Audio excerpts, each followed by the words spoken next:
Hello viewers, আসসালামু আলাইকুম সবাইকে। ওয়েলকাম টু মাই চ্যানেল মেহেকের আম্মু। তো আজকে বাসায় বসে সিঙ্গারা বানিয়ে খেয়েছি।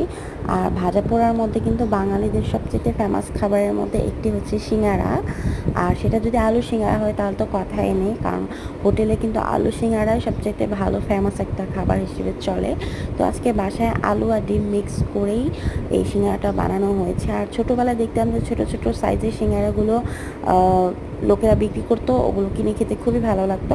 তো আমি এখানে বড় ছোট সব সাইজের সিঙ্গারাই একটু বানানোর চেষ্টা করেছি, যেহেতু মিনি সাইজের সিঙ্গারাগুলো দেখতে অনেক কিউট, যেহেতু ছোটো সাইজের সিঙ্গারা আমার অনেক ভালো লাগে, তো আমি কিছু মিনি সাইজের সিঙ্গারাও এখানে বানিয়েছি।